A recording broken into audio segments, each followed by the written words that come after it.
I'm feeling lonely. Oh, I wish I find a lover that could hold me. The Humble Business Tycoon.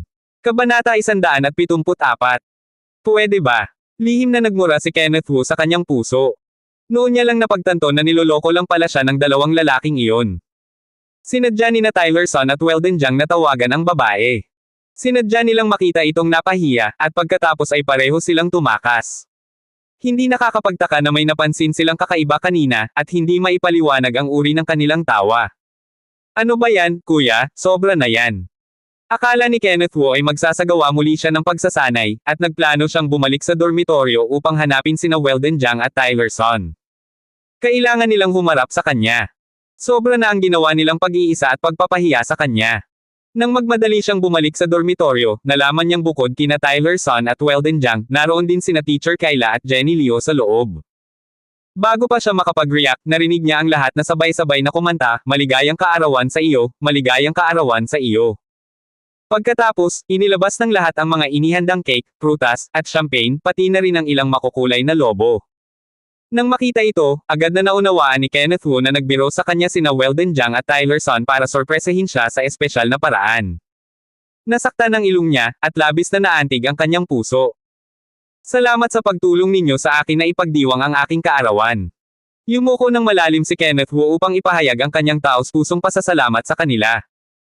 Hindi niya inaasahang bibigyan siya ni na Tyler Son at Weldon Jiang ng ganitong sorpresa, bukod pa sa pagdalo rin ni Guro Kyla at Jenny Liu sa dormitoryo para ipagdiwang ang kanyang kaarawan. "Kenneth, ito ay regalo para sa aming kapatid." Pagkatapos kantahin ang awiting pangkaarawan, iniabot ni Tyler Son ang dalawang kahon ng regalo. "Salamat." Inabot ni Kenneth Wu ang kahon ng regalo. Alam na alam niya kung ano ang nasa loob kahit hindi pa niya ito binubuksan. Bagamat hindi ito mahal sa halaga, ang damdaming nakapaloob dito ay walang katumbas at hindi mabibili ng anumang salapi. "Kenneth, kaarawan mo ngayon. Wala akong masyadong maihahanda, kaya ito ay para sa iyo." Hinubad ni Guro Kyla ang panulat na nakasabit sa kanyang dibdib at iniabot ito kay Kenneth Wu. Ikinumpas ni Kenneth Wu ang kanyang kamay at tumanggi, "Guro, lagi niyo pong dala iyan. Tiyak na napakahalaga nito sa inyo. Paano ko naman tatanggapin? Ibinibigay ko iyan sa iyo kaya tanggapin mo na. Karapat-dapat ka rito." Ipinilit ni Teacher Kyla ang panulat sa kamay ni Kenneth Wu at same time na sinabi, "Umaasa ako na patuloy mong mamahalin ang pag-aaral, at mananatili kang masipag at matyaga tulad ng nakikita ko ngayon." "Opo, ano man ang mangyari, mag-aaral akong mabuti at tutuparin ang inyong mga inaasahan." Nangakong sabi ni Kenneth Wu habang hawak ang panulat. Ngumiti si Teacher Kyla nang may pagkatuwa, ngunit wala na siyang sinabi pa. Sa pagkakataong iyon, humawak si Jenny Liu ng malaking kahon ng regalo at iniabot ito, "Kenneth, ito ang regalo ko para sa iyo. Maligayang kaarawan sa iyo." "Salamat." Matapos magpasalamat, kinuha niya ang kahon at binuksan ito, at nakita ang isang tasa sa loob. Ang tasang ito ay hindi karaniwan, espesyal itong gawa sa batong kunlun, na tila napakalaki ng halaga. Napaisip siya, hindi ba naiintindihan ni Jenny Liu na ang pagbibigay ng tasa ay may kahulugan sa ugnayan ng lalaki at babae? Gayunpaman, hindi na siya nagpahayag ng anumang salita at itinabi na lamang ang tasa. "Kenneth, gusto kong kumanta ng isang kanta para sa iyo." Tumayo si Jenny Liu mula sa kanyang upuan matapos ibigay ang regalo. Palakpakan natin. Bago pa man siya magsimula, hindi na napigilan ni na Tyler Son at Weldon Jiang ang kanilang palakpakan. Ahem. Tumikim muna si Jenny Liu bago kinanta ang isang nakakaantig na awitin. Maganda ang kanyang boses, bagaman medyo mahina ang kanyang intonasyon at ilang beses siyang nawala sa tono. Gayunpaman, hindi nito nasira ang masayang damdamin sa paligid. Sa kabuuan ay naging maganda pa rin ito. Pagkatapos kumanta, sabay-sabay silang kumain ng cake at nagbukas ng champagne. Sinamantala ni Kenneth Wu ang pagkakataon upang lumapit kay Tyler Son at bumulong, "Tyler, paano nakarating siguro Kyla sa dormitoryo natin para ipagdiwang ang kaarawan ko? Nakita lang namin siya kanina habang bumibili kami ng cake. Nalaman niyang kaarawan mo pala kaya sumama siya," paliwanag din ng mahina ni Tyler Son. "Paano naman si Jenny Liu? Paano niya nalaman na kaarawan ko? Doon ay hindi ko alam." Nagkibit balikat si Tyler Son at sumagot ng walang pag-aalinlangan, "Bago pa kami makabalik dito, nakita na naming naghihintay si Jenny Liu sa labas ng dormitoryo na may dalang kahon ng regalo." "Talaga?" Kumunat ang noo ni Kenneth Wu at lalo siyang naguluhan. Kung ganoon nga, matagal nang alam ni Jenny Leo ang kanyang kaarawan at naghanda na siya para rito. Sa sandaling iyon, nagsalita si Weldon Jiang habang hawak ang plato ng cake. Teacher Kyla, noong nagdiriwang kami noon, karaniwang hindi lang ito kinakain. Ano ang ibig mong sabihin? Nagtatakang tanong ni Teacher Kyla. Karaniwang pinapahira namin ang mukha ng nagdiriwang, pero dahil narito kayo ngayon, hindi kami nang ahas na gawin iyon. Nahihiyang napakamot ng ulo si Weldon Jiang. Sa totoo lang, hindi niya inaasahang dadalo pa si Guro Kyla sa pagdiriwang. Lagi niyang napapansin na espesyal na pinahahalagahan ni Guro Kyla si Kenneth Wu, isang bagay na nakakainggit para sa kanila. Ayos lang iyan. Ituring niyo na lang na wala ako dito at magsaya kayo ayon sa gusto ninyo, tumawa ng bahagya si Teacher Kyla. Alam niyang hindi siya dapat maging masyadong formal sa pagkakataong ito, baka hindi na maging komportable ang mga estudyante. Salamat po, Guro Kyla. Matapos magpasalamat, buong tapang na pinahiran ni Weldon Jiang ang cake sa mukha ni Kenneth Wu.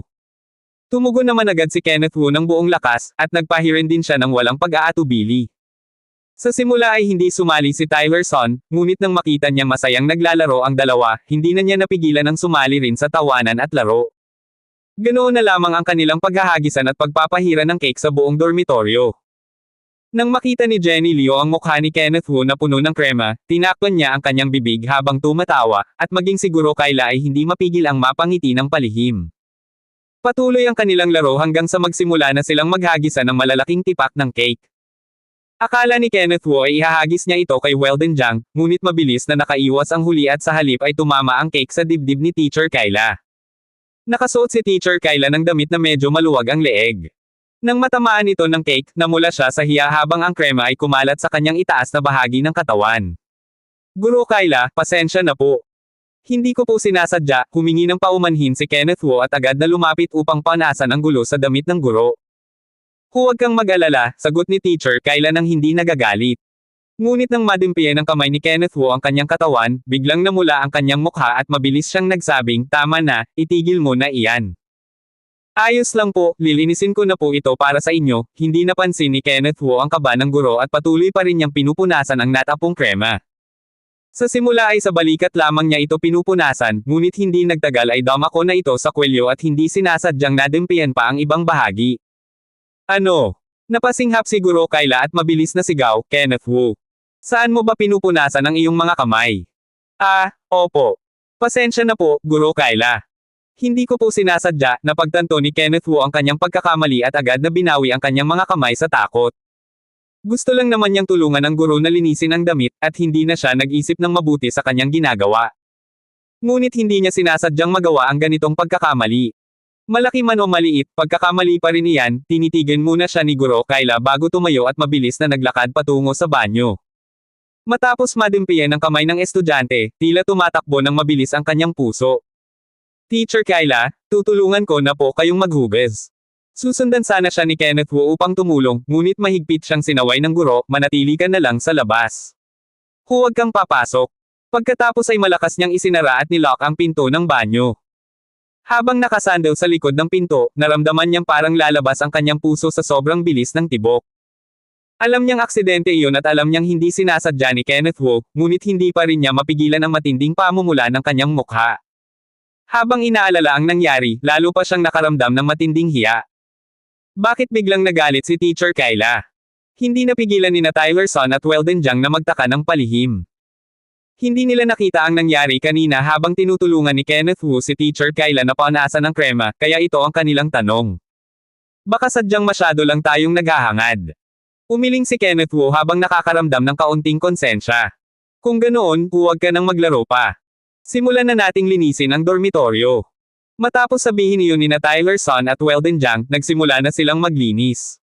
Sa pagkakataong iyon, lumapit si Jenny Liu, tiningnan ang mga kamay ni Kenneth Wu, at sinabi ng may kakaibang ekspresyon, tingnan mo, muntik mo nang mapahiya ng lubusan si Teacher Kyla. Dahil malapit lang siya, kitang-kita ni Kenneth Wu ang bawat damdamin sa kanyang mga mata. Nakita kasi ni Jenny Leo ang ginawa niya kanina, ang pagpuna sa krema sa kwelyo ni Teacher Kyla, at para sa kanya ay tila napakatapang at labis na walang pag-iingat ng mga kilos nito. Pinaalalahanan agad ni Kenneth Wu si Jenny Leo na huwag nang magsalita pa, upang hindi marinig ito ng dalawa nilang kasama. Sabay pa niyang ipinaliwanag ng mahina, hindi ko sinasadyang madimpiyan iyon. Talagang aksidente lang iyon. Sigurado ka bang hindi mo sinasadya? Oo naman. Kahit pahiramin ko ang lahat ng lakas ng loob ko, hinding-hindi ko gagawin ang anumang bastos sa ating guro. Mukhang totoo nga iyan. Tumango si Jenny Liu bilang pagsang-ayon. Naniniwala rin siyang walang lakas ng loob si Kenneth Wu na sadyang gawin iyon. Bukod pa rito, biglaan talaga ang pangyayari, ito ay likas na pagtugon sa isang sitwasyon, at hindi na siya nakapag-isip ng masinsinan. Kailangan mong ilihim ang bagay na ito. Huwag mong ikukwento sa iba, pakiusap ni Kenneth Wu. Hindi lang ito makakasira sa kanyang pangalan. Natatakot din siyang lalong magalit o lumayo si Teacher Kyla. Huwag kang mag-alala, itatago ko ito para sa iyo. Nakangiting na nga ako si Jenny Liu. Dahil maliit na pagkakamali lang iyon na hindi sinasadya, hindi na kailangang ipagkalat pa upang hindi lalong mapahiya ang guro. Habang tahimik na nag-uusap ang dalawa, bumukas ang pinto ng banyo at lumabas si Teacher Kyla.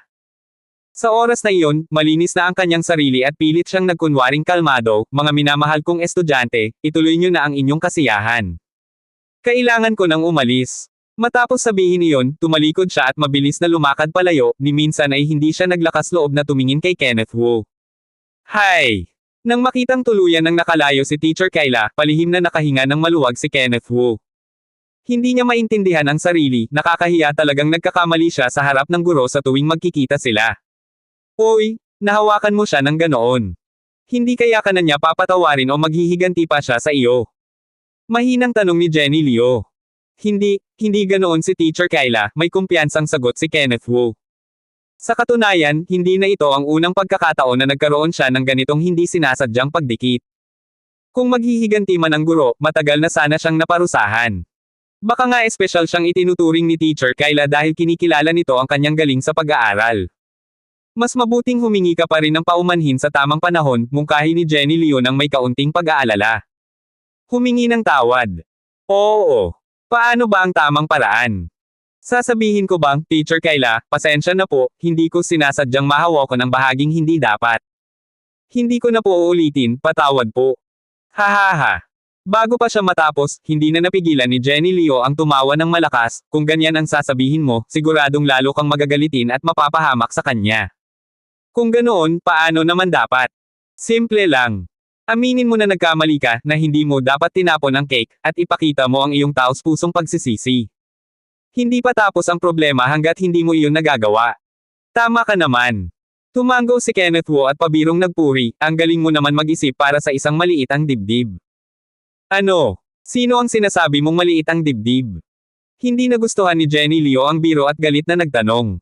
Ah, hindi naman ikaw ang tinutukoy ko.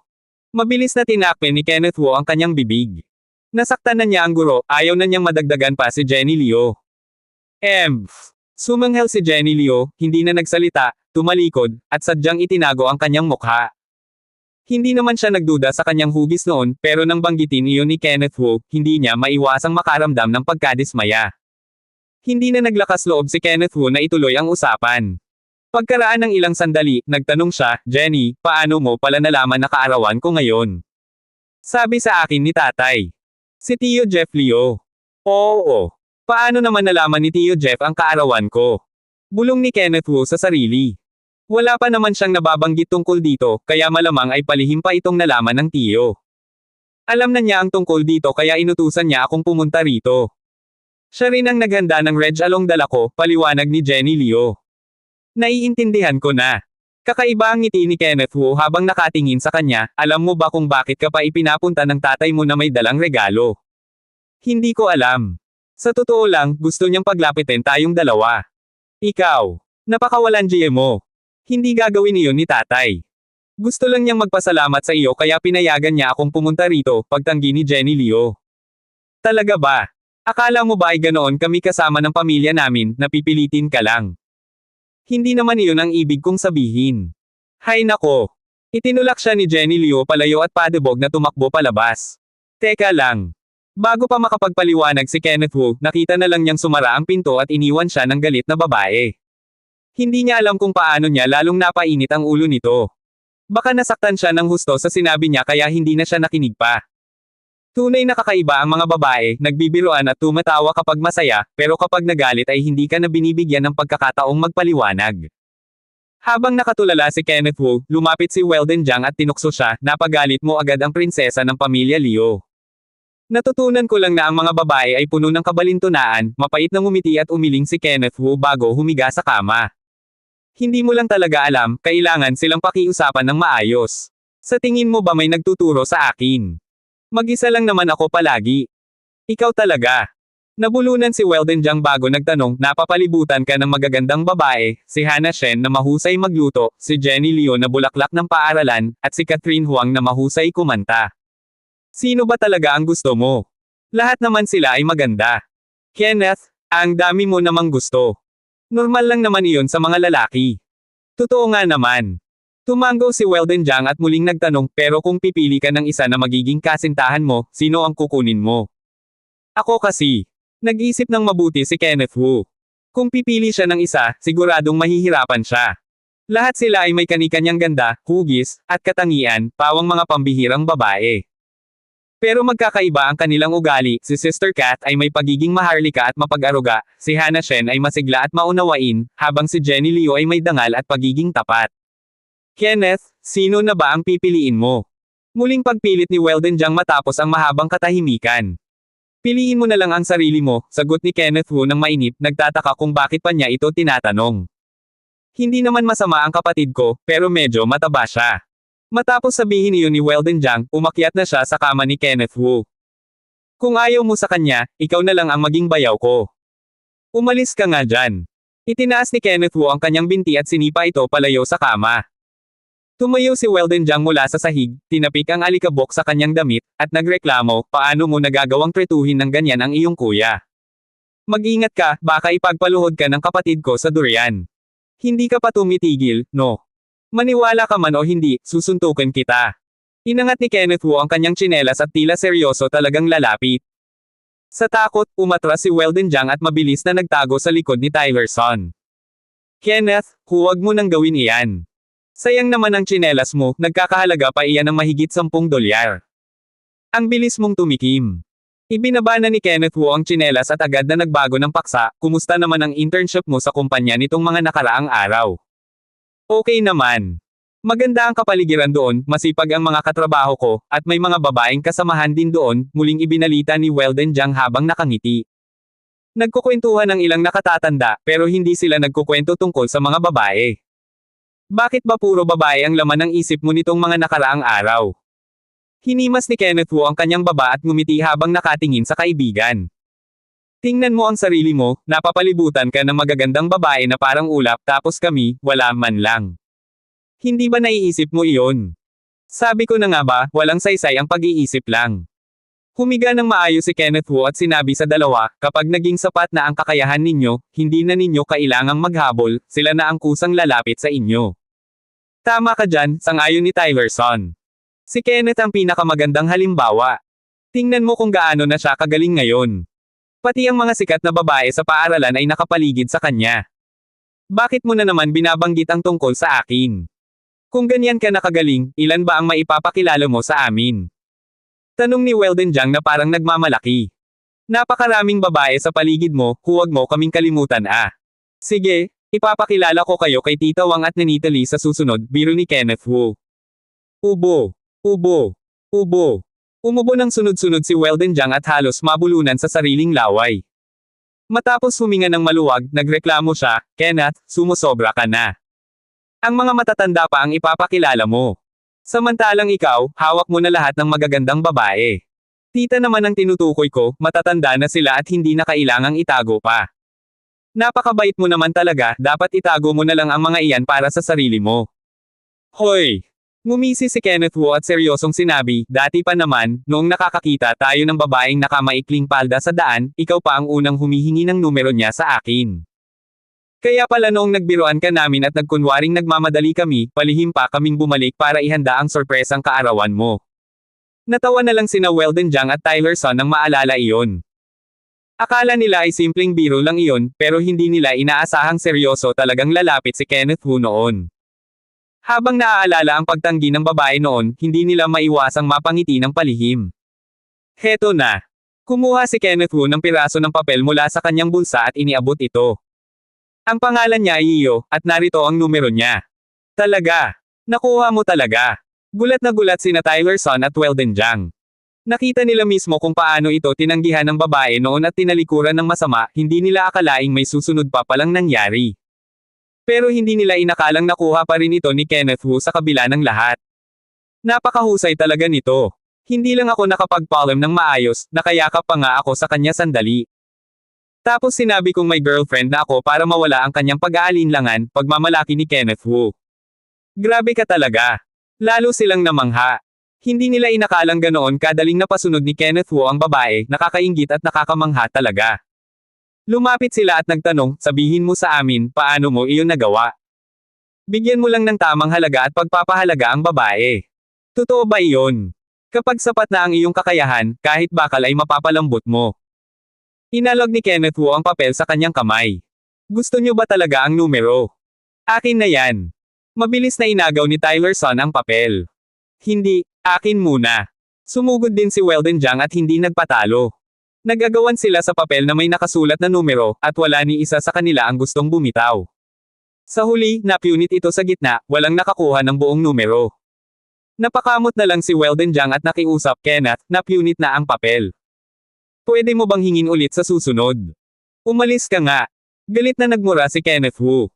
Akala mo ba madaling humingi ng numero? Ganoon ba kadali ang lahat? Sige na, huwag ka nang magalit, tumalon si Weldon Jiang mula sa kama at lumingon kay Tyler Son.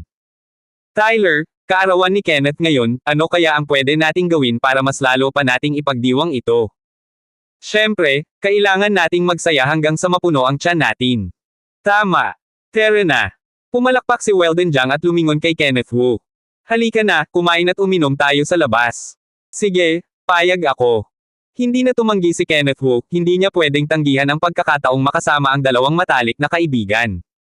Naligo silang tatlo, nagpalit ng malilinis na damit, at sabay-sabay na lumabas ng dormitoryo. Nakahanap sila ng maliit na kainan malapit sa paaralan, nag-order ng maraming pagkain at inumin, at nagsimulang magkwentuhan habang kumakain. Ang paksa ng usapan ay tungkol pa rin sa mga babae, at nagtuturo pa sila ng mga dinadaanan sa labas. Tyler, tingnan mo yung babaeng yan. Namangha si Weldon Jiang nang may makitang dumaan. Napakaganda ng mukha, malinaw ang mga mata, makinis ang balat, at lalo na ang mga binti, pumuputi at napakalambot tingnan. Tama ka dyan, sang-ayon ni Tyler Son. Siya ang pinakamagandang babae na nakita natin ngayong gabi. Sa unang tingin pa lang, parang in love na ako. Parang nakita ko na siya dati, siguro ay estudyante rin siya dito sa atin, dagdag ni Tyler Son habang sinusubukang alalahanin kung saan niya ito nakita. Kenneth, itigil mo muna ang pagkain, hinawakan ni Weldon Jiang ang kamay ni Kenneth Wu. Pwede bang hingin mo ulit ang numero niya? Hindi, mariing tanggi ni Kenneth Wu habang patuloy na kumakain ng hindi tumitingin sa kanila. Nilinlang na nila siya noon, hindi na siya magpapalinlang ulit. Tingnan mo, papalapit siya sa atin. Lalong natuwa si Weldon Jiang. Huwag ka nang kumain, tumingin ka na lang, napakaganda talaga niya. Kayo talaga, umiling si Kenneth Wu, uminom ng inumin, at bamulong, akala ko ba magdiriwang tayo ng kaarawan ko. Puro na lang kayo tingin sa ibang babae. Nandito na ang ganda, hindi ba dapat tingnan? Hindi nakinig si Weldon Jiang at inayos pa ang kanyang buhok. Umuupo ng tuwid si Tyler Son, pero halatang kinakabahan siya. Kung ganoon nga kaganda ang paparating, hindi rin mapigilan ni Kenneth Wu ang kuryosidad. Dahan-dahan siyang lumingon at nakita ang isang pamilyar na babae na papalapit sa kanila. Nakasuot ito ng maikling bestida na nagpapakita ng kanyang magandang hubog, lalo na ang mapuputi at malalambot na binti na tunay na nakakaakit. Elena Gu. Ang magandang babaeng dumaan ay walang iba kundi si Elena Gu, ang vice-presidente ng Wushu Club ng Gongda University. Sa ilalim ng tingin nilang tatlo, dahan-daang lumapit si Elena Gu, ngumiti, at kumaway, Pangulong Kenneth Wu, nagkataon lang talaga. Nagkataon nga, tumikim si Kenneth Wu at bumati pabalik. Akala ko kung sino ang tinatitigan ng dalawang ito, pero matapos ang mahabang paghihintay, si Elena pala ang kanilang pinapanood. At totoo nga, napakaganda ni Elena, may pambihirang hugis at mukha, lalo pat nakasuot siya ng maikling palda ngayong gabi. Talagang nakakaakit ang kanyang anyo. Ano? Magkakilala kayo? Labis na nadismaya si Weldon Jiang nang makita niyang lumapit ang magandang babae para bumati kay Kenneth Wu. Ang hirap na nga makakita ng ganitong kagandahan, tapos nakasalubong pa niya ito, at lalo pang lumapit kay Kenneth Wu. Ipapakilala ko kayo, tumayo si Kenneth Wu, itinuro si Elena at sinabi, si Elena Go, Vice-Presidente ng Gongda Wushu Club. Ah, ikaw pala ang Vice-Presidente ng Wushu Club. Tumayo si Weldon Jiang, iniunat ang kanang kamay, at nagpakilala, ako si Weldon Jiang, kaklase at kasama sa bahay ni Kenneth Wu. Kumusta? Ngumiti ng maluwag si Elena Go at iniunat din ang kamay para makipagkamay.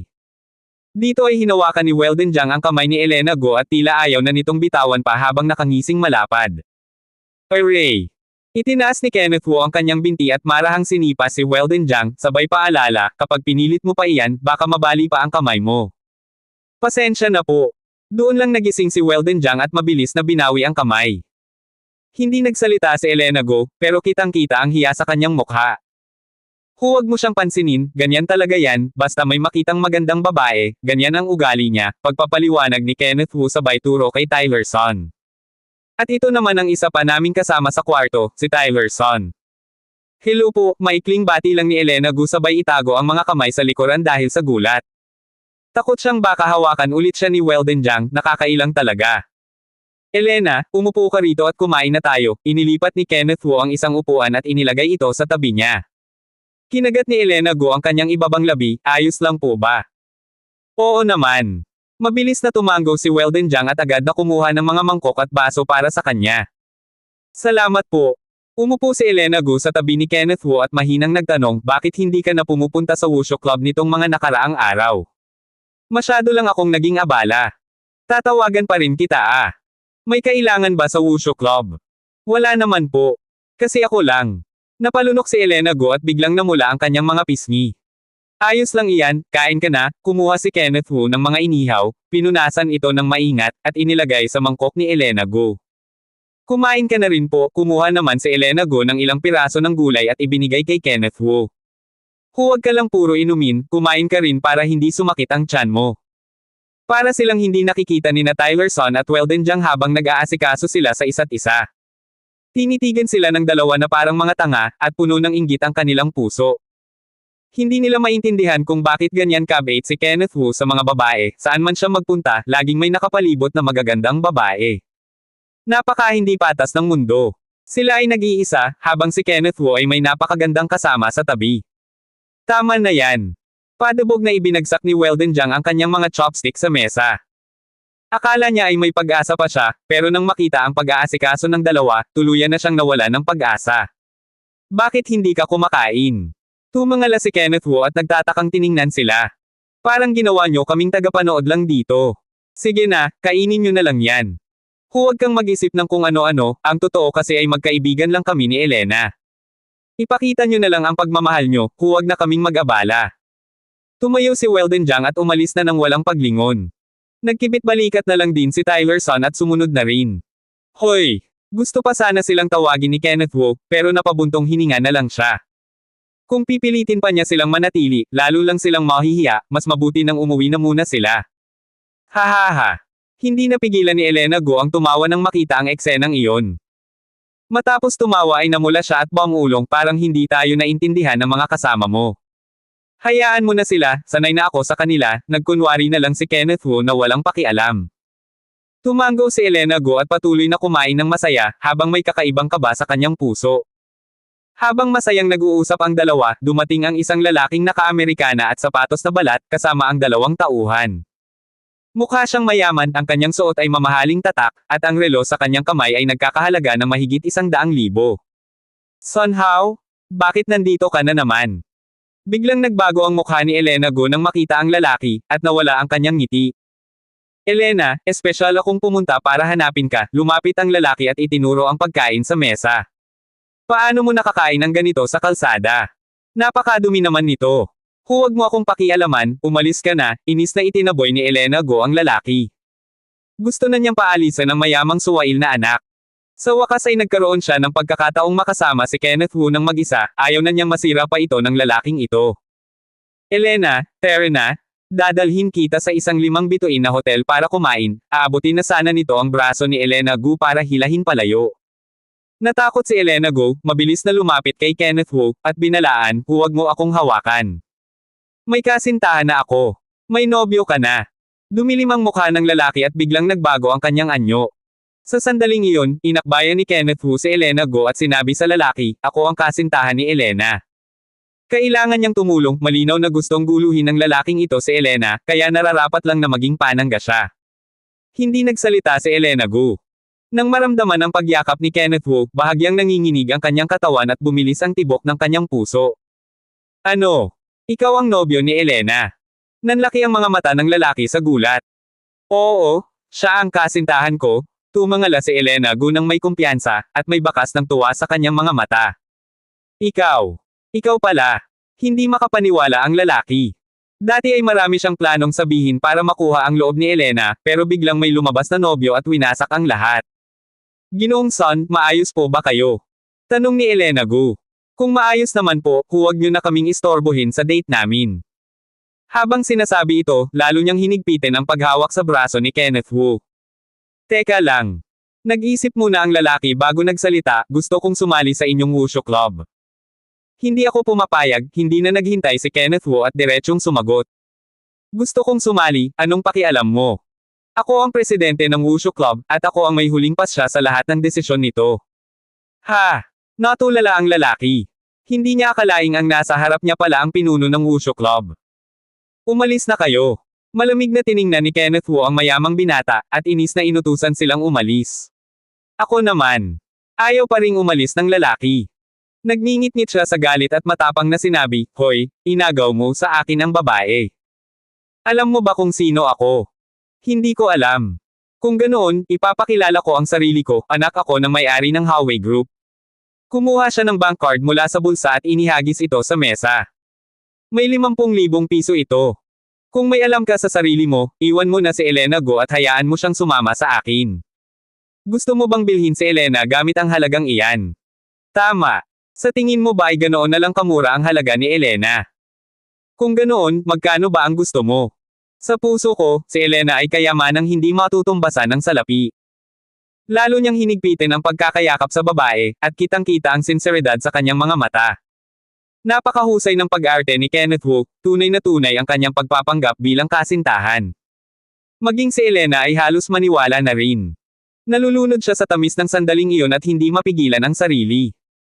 Sa tingin ko, naghahanap ka lang ng gulo, umikot ang tingin ng lalaki at nagbanta ng malamig, ibibigay ko sa iyo ang huling pagkakataon.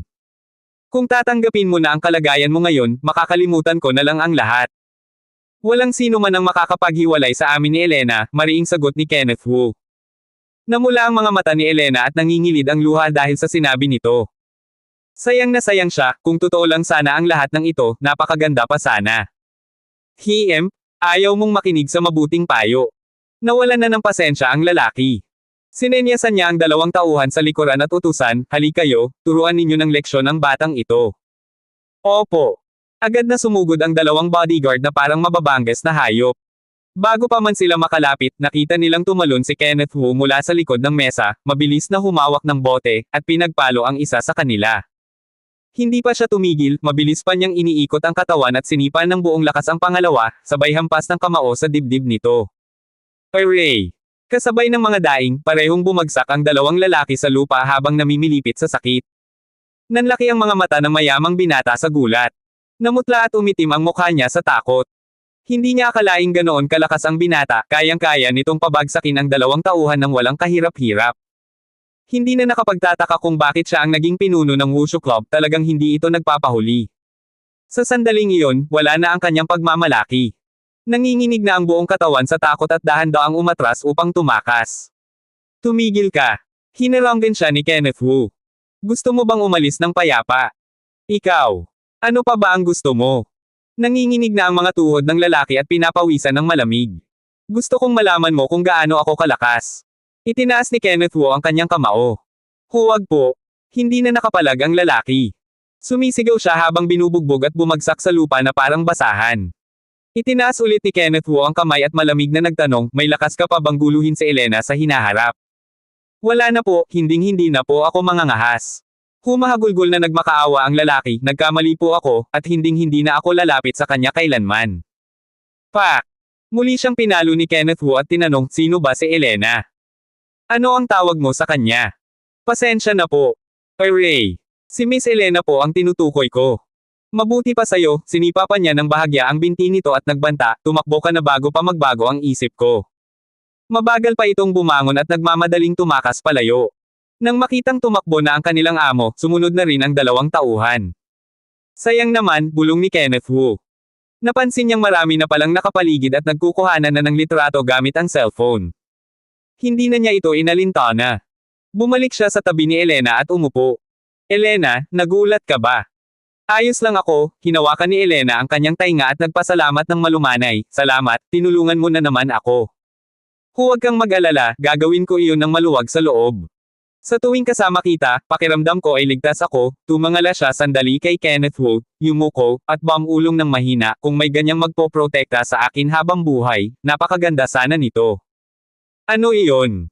Masyadong mahina ang boses ni Elena kaya hindi iyon narinig ng maayos. Wala po. Wala lang, namula ang kanyang mga tainga at nahiyang ulitin ang sinabi. Sige, kumain na tayo. Hindi na nagtanong pa si Kenneth Wu at nagpatuloy sa pagkain kasama ang dalaga. Pagkatapos kumain, naglakad pa sila ng kaunti. Bumili si Kenneth Wu ng maraming merienda para kay Elena. Nahihiya itong tanggapin at nagbiro, kapag tumaba ako at walang nagpaaral sa akin, ikaw ang mananagot. Huwag kang mag-alala, paninindigan ko iyan. Paano mo naman paninindigan? Tutulungan kitang makahanap ng mabuting asawa na aalalay sa'yo habang buhay. Huwag na lang, napabuntong hininga si Elena na tila nabigo sa sagot. Sige, bumalik na tayo sa paaralan. Naglakad sila pabalik at naghiwalay sa silangang tarangkahan. Si Kenneth Wu ay nagtungo sa kanyang dormitoryo. Pagpasok pa lang niya, agad niyang napansin ang kakaibang tingin ni na Weldon Jiang at Tyler Son, puno ito ng sama ng loob. Weldon, Tyler, bakit ganyan kayo tumingin? Parang may kaaway ako sa inyo, naguluhan si Kenneth Wu. Hindi niya alam kung ano ang nagawa niyang mali sa kanila. Kenneth, gusto na talaga kitang sakalin.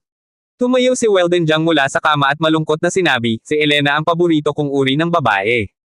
Kung gusto mo, habulin mo. Hindi naman kita pinipigilan. Pues, huwag na lang. Sinipa niya ng malakas ang kabinet at inis na sinabi, wala namang pakialam sa akin ang babaeng iyon. Ikaw ang gusto niya. Paano ko hahabulin? Huwag ka nang magsalita ng kung ano-ano. Hindi ako nagbibiro. Si Elena ay may pagtingin sa'yo. Ang lamang ng tingin niya sa'yo. Kung hindi ka naniniwala, tanungin mo si Tyler, sabi ni Weldon Jiang sabay tingin sa kasama. Tama siya. Tumanggo si Tyler Son. Sa tingin ko ay totoo ang sinabi niya. Siguradong tinamaan na si Elena sa'yo. Talaga ba? Napakamot si Kenneth Wu, hindi alam kung matutuwa o malulungkot. Ipaliwanag mo nga ng maayos, ilan pa bang babae ang may gusto sa'yo? Paano ko naman malalaman? Bakit ganito ang naging kasama ko? Nagngingit-ngit si Weldon Jiang at naiinggit na sinabi, napakaswerte mo talaga. Sa tingin ko, nagseselos ka lang. Agad na sagot ni Kenneth Wu. Ako. Hay nako.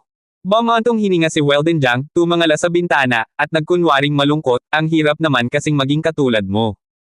Kapag ganyan ka kausap, tiyak na magiging binata ka habang buhay, biro ni Kenneth Wu. Hahaha. Hindi na napigilan ni Tyler Son ang tumawa. Nagkwentuhan silang tatlo sa loob ng dormitoryo hanggang sa pagtulog. Kahit simple lang ang naging pagdiriwang ng kanyang kaarawan, labis pa rin itong nagpasaya at nagpaga ng loob kay Kenneth Wu. Sa totoo lang, utang niya ang pasasalamat sa dalawa niyang kasama. Kinabukasan, maaga siyang gin-icing ni na Weldon Jiang at Tyler Son. Kenneth, may nangyaring masama. Gulat na tawag ni Tyler Son, na tila may seryosong issue. Dahan daw ang iminulat ni Kenneth Wu ang kanyang mga mata, nakakunot ang noo, at nagtanong, Tyler, Weldon, anong nangyari? Tingnan mo ang campus forum. Mabilis na iniabot ni Weldon Jiang ang kanyang cellphone at pinakita ang isang video. Sa video, makikita ang marahas na tagpo, si Kenneth Wu mismo ang nakikitang nanununtok sa isang lalaki. Ito pala ang eksena noong tinuruan niya ang lalaki sa kainan kagabi. Paanong may nakapag-video at na-upload pa ito sa network ng paaralan? At mas malala pa, piling-pili lamang ang ipinakitang bahagi. Sadyang inalis ang simula para magmukhang siya ang may kasalanan. Sino ang gumawa nito? Nagalit si Kenneth Wu matapos mapanood ang video. Hindi na mahalaga iyan. Basahin mo ang mga komento, paalala ni Tyler Son. Tiningnan ni Kenneth Wu ang mga tugon at nakitang marami ang kumokontra sa kanya. Ang pinakamataas na komento ay puno ng paninirang puri at labis na masasakit na salita. Sa isang iglap, naging sikat siya sa buong campus, ngunit puro negatibo ang dala nito. Nakita na natin ang ganitong mga video noon pero hindi ganyan kalala ang reaksyon. Siguradong sadyang may nagpapakalat nito laban sa'yo, pagsusuri ni Weldon Jiang. Tama. Tumango si Tylerson. Napansin mo ba na ang mga bagong account na naninira sa'yo ay nakarehistro lang kahapon? Malinaw na inihanda lang sila para dito. May punto kayo, napagtanto ni Kenneth Wu. Sino kaya ang gumagawa nito sa likuran ko? Malaki ang posibilidad na kakilala natin o estudyante rin dito, dagdag pa ni Tylerson. Huwag kayong mag-alala, malalaman ko rin agad. Kinuha ni Kenneth Wu ang kanyang telepono at tinawagan si Limo, upang utusan ang kumpanya na magpadala ng mga eksperto sa teknolohiya para tumulong. Ang Chanmo Company ay may mga mahuhusay na espesyalista, kaya madali lang para sa kanila ang ganitong imbestigasyon. Wala pang 10 minuto, nakuha na nila ang resulta, ang IP address ay nagmula sa Yiming Internet Cafe sa labas ng paaralan. Agad silang pumunta doon. Kuya, sino ang nag-connect dito ng alas 9 kagabi? Tanong agad ni Kenneth Wu sa tagapamahala pagpasok pa lang. Hindi ko alam, tamad na sagot nito. Ganito na lang, kinuha ni Kenneth Wu ang 200 yuan at inilagay sa mesa. Alam mo na ba ngayon? Oo. Titingnan ko na po agad. Biglang naging masigasig ang tagapamahala at binuksan ang mga tala. Sa pagitan ng alas 9 at alas 10, 12 ang gumamit ng computer dito. Sino sila? Sina Wang Qiang, Zhao Yang. Siya na nga. Hindi na naghintay si Kenneth Wu na matapos ito. Tyler, Weldon, si Zhao Yang ang gumagawa nito. Siguro nga, sabay na tumango ang dalawa. Wala nang ibang mas galit sa'yo kundi siya. Pinalo mo siya sa publiko noon, kaya siguradong naghihiganti yan. Tara, harapin natin siya.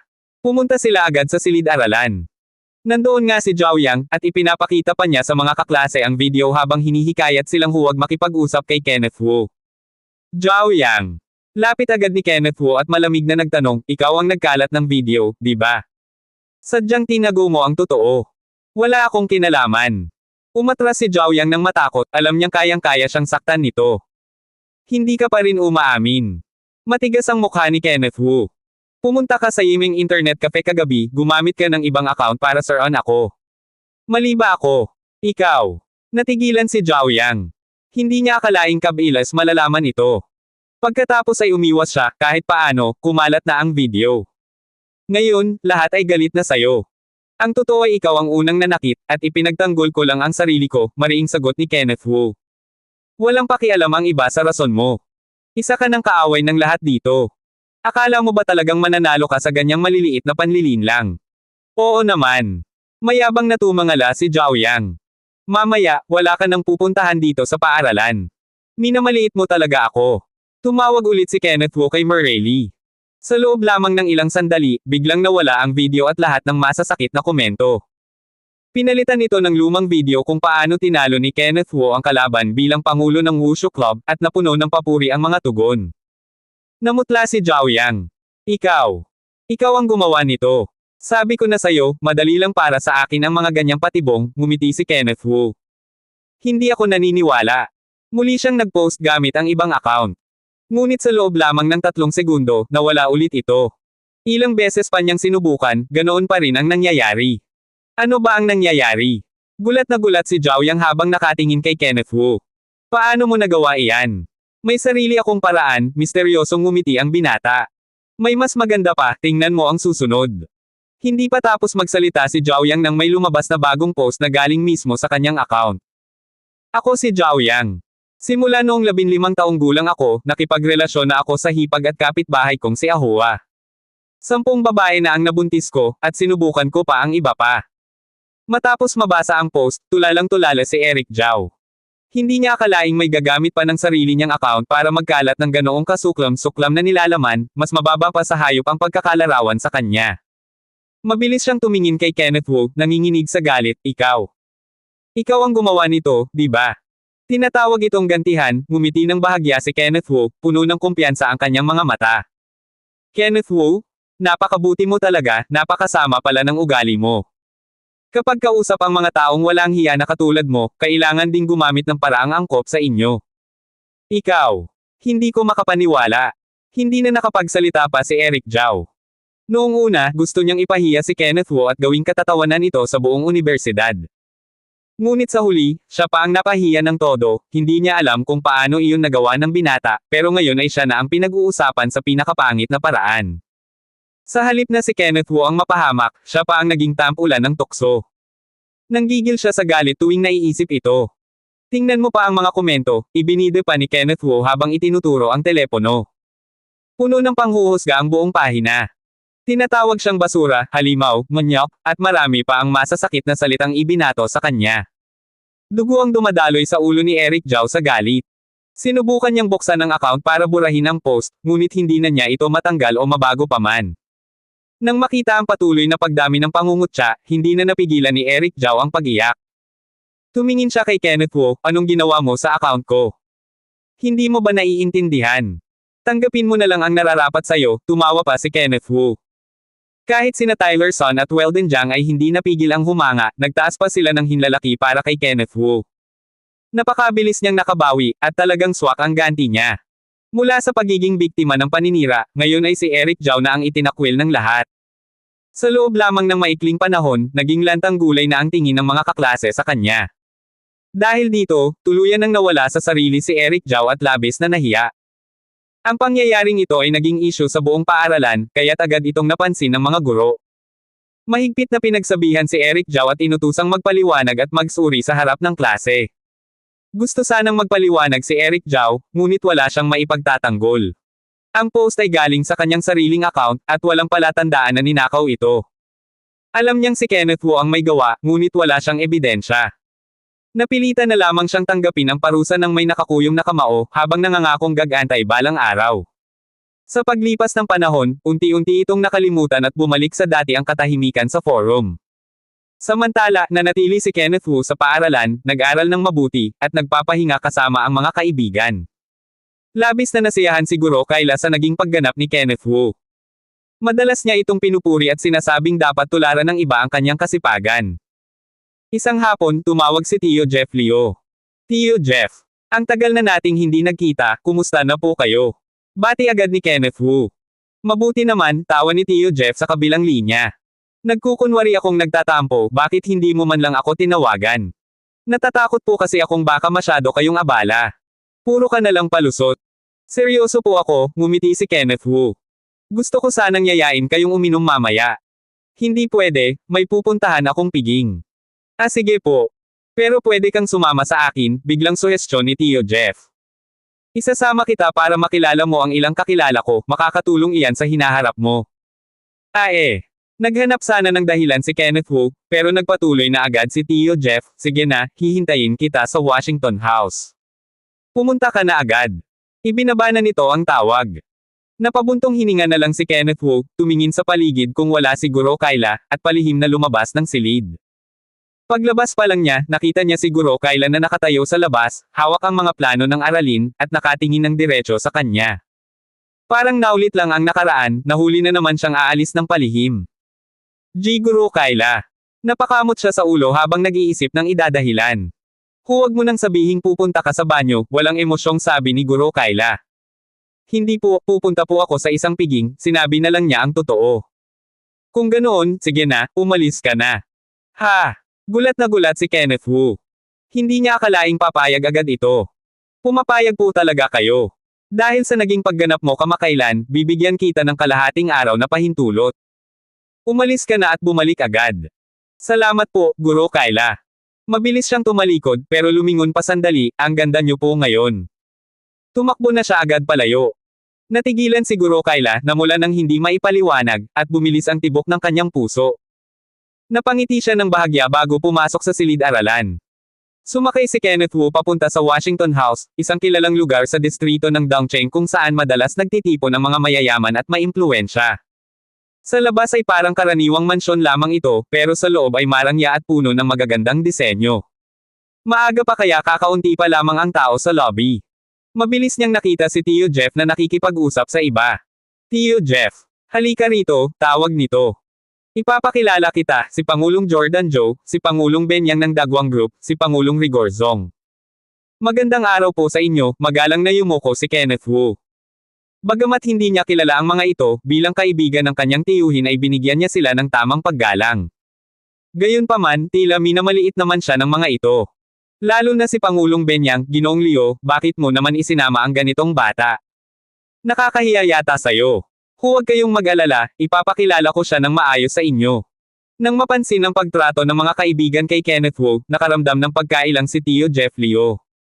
Itinuro niya si Kenneth Wu at seryosong nagpakilala, ang pangalan niya ay Kenneth Wu, siya ang may-ari ng Fuyuan Restaurant at ng Lunar Eclipse House. Talaga? Hindi ko akalain na sa murang edad ay nakapagpatayo na siya ng dalawang malaking restoran, nagbago agad ang tingin ng mga negosyante kay Kenneth Wu nang marinig ito. Hindi pa po yun ang lahat, dagdag pa ni Tio Jeff habang pinipigilan ang mga ito. Itinuro niya ulit si Kenneth Wu, siya rin ang may-ari ng Seafood TV, at pati na rin ang Chanmo Technology. Ang mga larong God of War at JoJo ay binuo rin ng kumpanya ni Kenneth Wu. Wow! Napakahusay naman. Hindi napigilan ng mga opisyal na mapasigaw sa gulat. Karamihan sa kanila ay nasa industriya ng real estate, kaya hindi maiwasang mamangha sa dami ng negosyong hawak ng binata. Wala na silang naging pagmamaliit, sa halip, nahiya pa sila sa kanilang naunang asal. Akala nila ay simpleng estudyante lang ito, pero hindi nila inakalang naging matagumpay siya sa parehong larangan ng pagkain at teknolohiya. Isa-isa nilang inabot ang kanilang mga business card at kusang nakipagkamay upang ipakita ang paggalang. Tinanggap ni Kenneth Wu ang mga ito ng may ngiti, nakipagpalitan ng maikling pagbati, at sumunod kay Tio Jeff upang maupo sa kabilang sofa. Tio Jeff, bakit niyo po naisip ang isama ako sa ganitong uri ng pagtitipon? Tanong ni Kenneth Wu. Sa totoo lang, hindi siya masyadong nasisiyahan sa ganitong mga piging. Iwinagayway ni Tio Jeff ang kanyang kamay at ngumiti, gusto ko lang makilala mo ang mga taong maimpluwensya sa ating lipunan, makakatulong iyan sa pag-unlad mo. Salamat po sa inyong kabutihan, Tio Jeff. Wala iyon, huwag mo nang isipin pa. Sige po. Halika, uminom tayo. Kumuha si Tio Jeff ng 2 baso at iniabot ang isa kay Kenneth Wu. Ito ay para sa'yo. Hindi po, dapat sa inyo ang paggalang, sagot ni Kenneth Wu. Nagkalabog ang kanilang mga baso sabay inubos ang laman nito. Pagkatapos, naging seryoso ang mukha ni Tio Jeff. Kenneth, napakaganda ng plano mo. Double ng ilang beses ang halaga ng Emerald Garden at ng mga lupa sa paligid nito. Nakuha na po ba ang lahat ng lupang nakapaligid? Oo, tapos na. Napakamura pa ng naging gastos natin, at ngayon ay nakikipag-usap na tayo para mabili na rin ang lumang pabrika. Mahusay, tumugma ulit ang baso ni Kenneth Wu sa kay Tio Jeff. Matagal pa silang nag-usap tungkol sa pagpapalawak ng Emerald Garden at nagpalitan ng mga ideya kung paano ito lalo pang pauunlarin.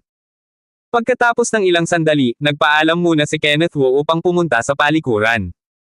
Habang naglalakad siya malapit sa elevator, nakita niya ang isang pamilyar na tao, si Professor Bernie Tao, isang tanyag na dalubhasa sa pananalapi at ekonomiya mula sa Jiangnan. Papasok na sana ito sa elevator nang makita siya. Magandang araw po, Professor Tao. Magalang na yumuko si Kenneth Wu. Matagal na niyang hinahangaan ang profesor. Nakita na niya ang talumpati nito sa Luzhou University at malaki ang naitulong nito sa kanya. Ikaw ba ay? Tinitigan siya ng propesor ng ilang sandali, bago biglang nagliwanag ang kanyang mukha. Ikaw si Kenneth Wu, hindi ba? Gulat po ako na naaalala niyo pa ako, Professor Tao. Siyempre. Noong nagturo ako sa Lu University, ikaw ang tumayo sa entablado at nagbahagi ng iyong pananaw. Napakahusay ng iyong sinabi, at hanggang ngayon ay naaalala ko pa iyon, masayang hinawakan ng propesor ang braso ni Kenneth Wu. Matagal na kitang gustong makausap ng masinsinan, hindi ko akalaing magkikita tayo rito. Salamat po sa inyong pagpapahalaga, labis po akong natutuwa. Tara, sumama ka sa akin sa aking silid. Gusto kitang makausap ng maayos, yaya ng propesor sabay hatek sa kanya papasok sa elevator. Masaya namang sumunod si Kenneth Wu, isang malaking karangalan para sa kanya na makapag-usap ng masinsinan kasama ang propesor. Pagdating nila sa isang marangyang silid sa 3 palapag, nakita nila ang isang matandang lalaki na nakaupo sa sofa, may hawak na tungkod, at puno ng karangalan ang kanyang tindig. Ipakikilala ko sa iyo, sabi ni Profesor Tao habang inilalapit si Kenneth Wu. Ito ang matalik kong kaibigan, si Tony Son. Ikinagagalak ko po kayong makilala, Ginoong Son, magalang na yumuko si Kenneth Wu. Si Tony Son ay kilalang negosyante sa real estate sa Luzhou, nagpatayo ng maraming makasaysayang gusali, at kilala rin sa pagiging mapagbigay sa kawang gawa. Tony, ito naman ang sinasabi ko sa inyo, pagpapakilala ng propesor kay Kenneth Wu. Ang batang ito ay si Kenneth Wu. Napakalalim ng kanyang pagkaunawa sa pananalapi at pamamahala, at napakahusay din niyang magsalita. Kung ganito ka hinahangaan ng Propesor Tao, siguradong may ipinagmamalaki ka, itinuro ni Tony Son ang bakanteng upuan. Umupo ka muna, binata. Salamat po, umupo si Kenneth Wu. Marunong ka bang maglaro ng chess? Konti lang po. Kung gayon, laro tayo ng 2 beses, kinuha ni Tony Son ang laro ng chess. Napabuntong hininga si Propesor Tao, akala ko pag-uusapan natin ang pananalapi. Bakit chess ang inuuna mo? Pagkatapos muna ng laro bago tayo mag-usap, hindi pinansin ni Tony Son ang biro at inihanda na ang pyesa. Wala na akong magagawa, lumingon ang propesor kay Kenneth Wu. Samahan mo muna siya, Kenneth. Sige po, ngumiti si Kenneth Wu at umupo sa tapat ng laro. Kayo po muna, Ginoong Son. Sige, hindi na ako magpapahuli, naunang maglakad si Tony Son. Mabilis at mahigpit ang simula ng laro, magkatapatan ang kanilang mga diskarte. Ngunit sa kalagitnaan at pagtatapos, nagiging mas mabagal na ang galaw ng matanda, at minsan ay tumatagal pa ito ng kalahating minuto bago gumalaw. Samantala, malinaw at maayos naman ang bawat hakbang ni Kenneth Wu, na tila napagplanuhan na niya ang lahat. Talo na ako. Sa huli, inamin na ni Tony Son ang pagkatalo at itinaas ang hinlalaki. Napakahusay mo talaga, binata.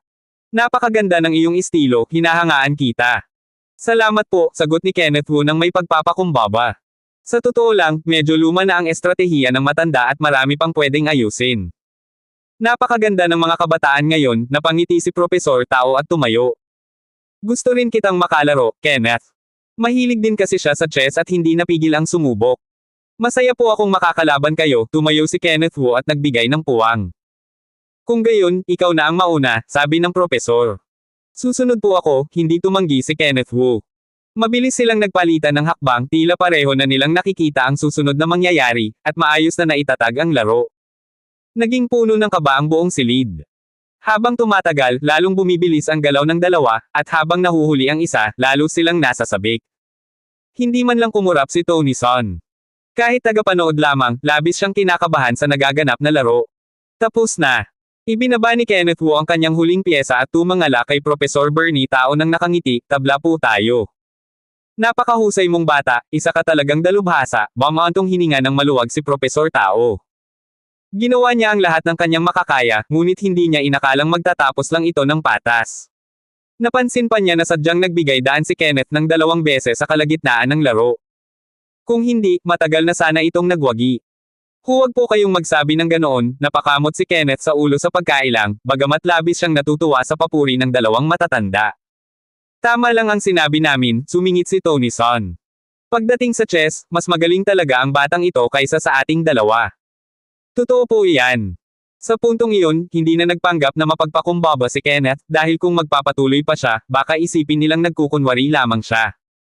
Napakahusay mong bata, at natuwa ako sa pakikipagkilala sa'yo, nagbukas si Tony Son ng bote ng pulang alak at nagsalin ng 3 baso. Halika, uminom tayo bilang pagdiriwang. Iginagalang ko po kayong dalawa, kinuha ni Kenneth ang baso at nagtaas ng inuman kasama ang 2 matanda. Tunay na isang malaking karangalan ang makasama at makainom kasama nila. Pagkatapos uminom, ngumiti si Tony Son, sa susunod, maglaro ka ulit ng chess kasama kaming 2 matanda. Basta po hindi nyo ako aayawan, buong puso akong sasang-ayon.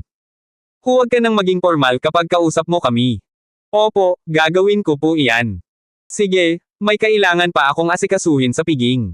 Hindi ba't gusto ninyong pag-usapan ang pananalapi, ekonomiya, at pamamahala? Pag-usapan ninyong mabuti iyan, at aalis na muna ako. Tumayo si Tony Son at umalis nang nakangiti.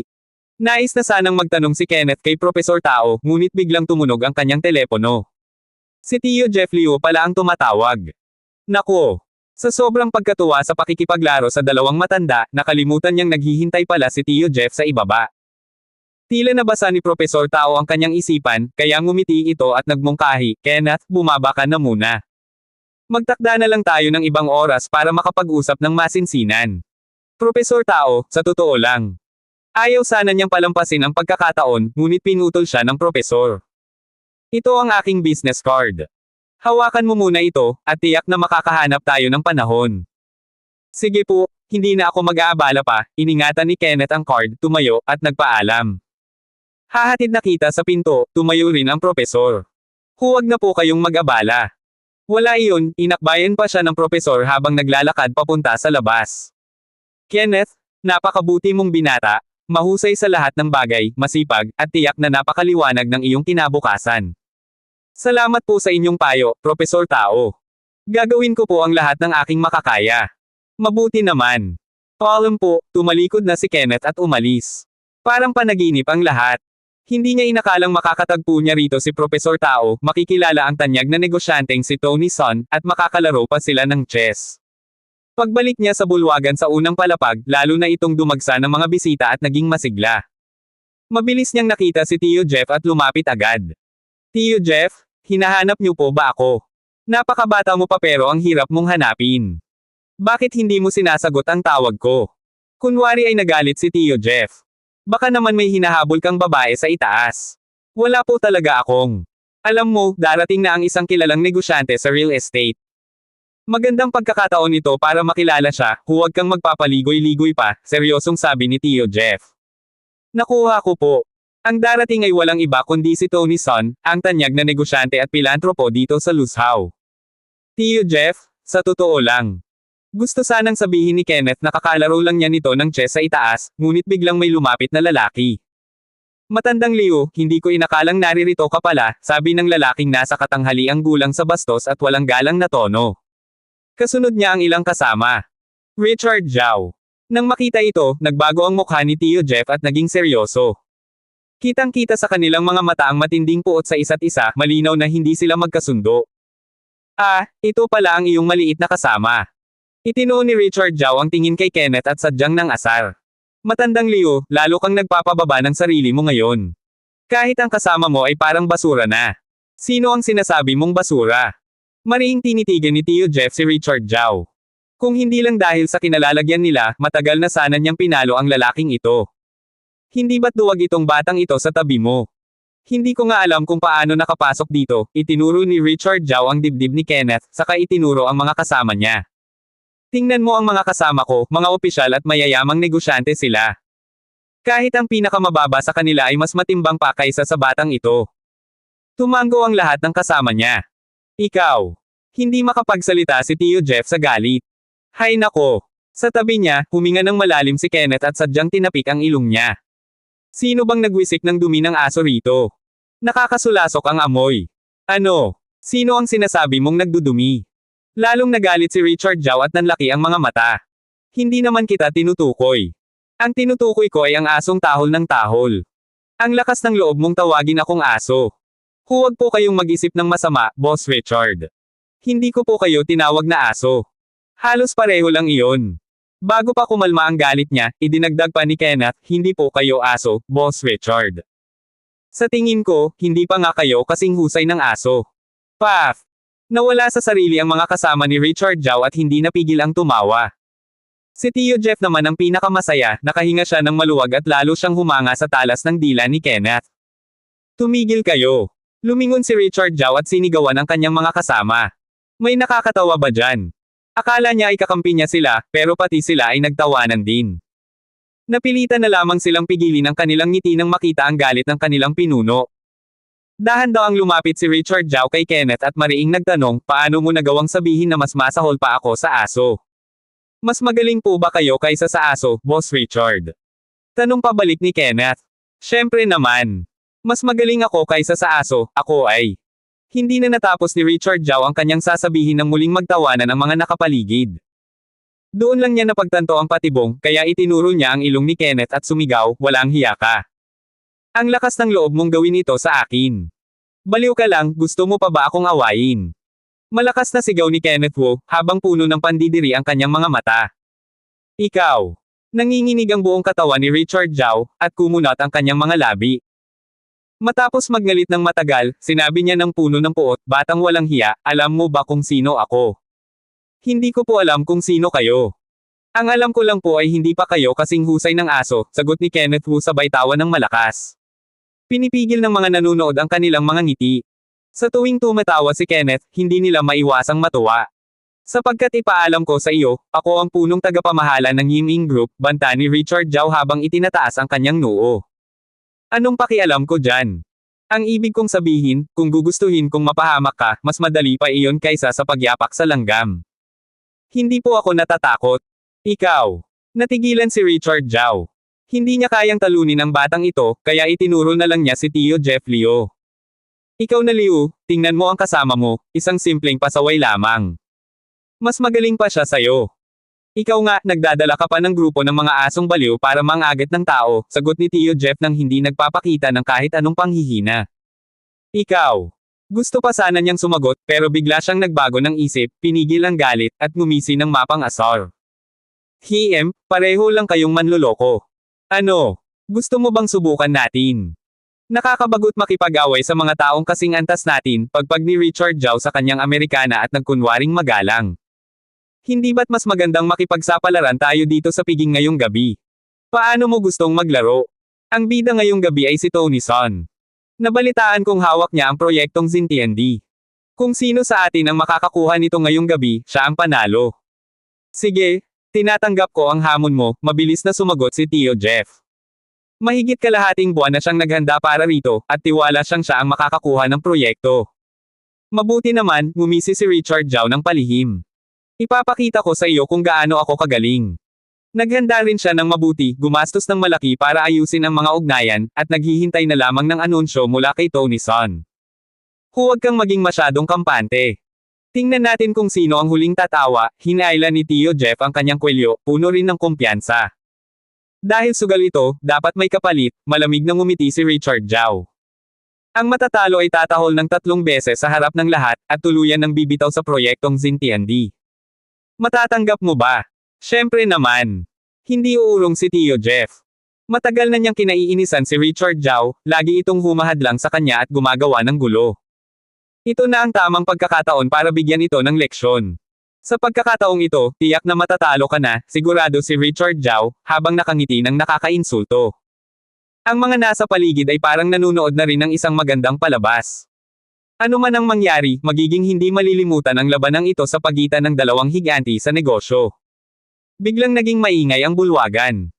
Lahat ay tumingin sa pinto habang pumapasok ang isang matandang lalaki na may hawak na tungkod, si Tony Son, ang pinakahihintay na panauhin. Bagamat mahigit 60 taong gulang na siya, matigas pa rin ang kanyang tindig at puno ng awtoridad. Ang tungkod ay tila palamuti lamang. Paglitaw niya, dumagsa ang lahat ng bisita upang magpakilala at magpaalala sa kanya. Si Tony Son ay hindi lamang tanyag na negosyante sa real estate sa Luzhou, kundi kilala rin sa kanyang pagiging mapagbigay, kaya lubos siyang iginagalang. Bihira siyang dumalo sa ganitong mga pagtitipon, kaya't sinasamantala ng lahat ang pagkakataong ito. Agad na lumapit si Tio Jeff, ngumiti, at yumuko ng malalim, Ginoong Son, matagal ko nang hinahangaan ang inyong pangalan. Napakalaking karangalan na makilala ko kayo. Tama, tango lamang ni Tony Son nang walang gaanong emosyon. Ako po si Jeff Liu ng Liu Group. Nakipag-ugnayan na po ako sa inyong opisina tungkol sa proyektong Zintiandi, at sa tingin ko po. Pag-uusapan na lang natin iyan sa ibang pagkakataon, iniling ni Tony Son ang kanyang kamay, tinalikuran si Tio Jeff, at nagpatuloy sa paglalakad. Naiwan si Tio Jeff na nakatayo roon, tila isang hanggal na hindi pinansin. Kilala siya sa industriya, pero hindi niya inakalang hindi man lang siya bibigyan ng pagkakataong magsalita, labis itong nakakahiya. Lumapit si Richard Zhao at tumawa ng malakas, matandang Liu, ganyan pala ang tingin sa'yo ni Ginoong Son, parang hangin ka lang sa paningin niya. Ikaw. Nanginginig sa galit si Tio Jeff, ngunit wala siyang magawa. Hindi rin niya inakala na ganito ang magiging trato sa kanya. Mahina ka lang talaga. Tingnan mo naman ang gagawin ko, mabilis na humabol si Richard Zhao. Nang makalapit, yumuko siya ng halos 70 degree, Ginoong Son, ako po ang mula sa Yiming Group. Umalis ka sa harap ko, bago pa matapos magsalita ay tinalikuran na siya ni Tony Son. Natigilan si Richard Zhao sa kinatatayuan. Nagpadala na siya ng mga tao noon para makipag-ugnayan, kaya hindi niya inakalang mangyayari ito. Sinubukan niyang magsalita ulit, Ginoong Son, ako po si Richard Zhao. Sino ka man, huwag mo akong abalahin, seryosong sabi ni Tony Son. May naisip na si Richard Zhao, kaya kinuha niya mula sa bulsa ang isang mamahaling bato, ito po ay munting regalo ko para sa inyo. Ilayo mo sa akin ang mga iyan. Huwag kang magpapakita rito, mariing ikinaway ni Tony Son ang kanyang manggas at naglakad palayo. Ako. Naiwan si Richard Zhao na parang nawawala sa sarili. Hindi niya akalain na sa halip na mapabilib, lalo pa siyang mapapahiya. Gusto sana niyang makuha ang proyekto, pero tila hindi talaga gumagana ang karaniwang paraan kay Tony Son. Habang nakatayo siya roon, lumapit si Kenneth Wu at bumulong, hindi ka ba nandadali? Bakit parang naunahan ka na? Itutuloy.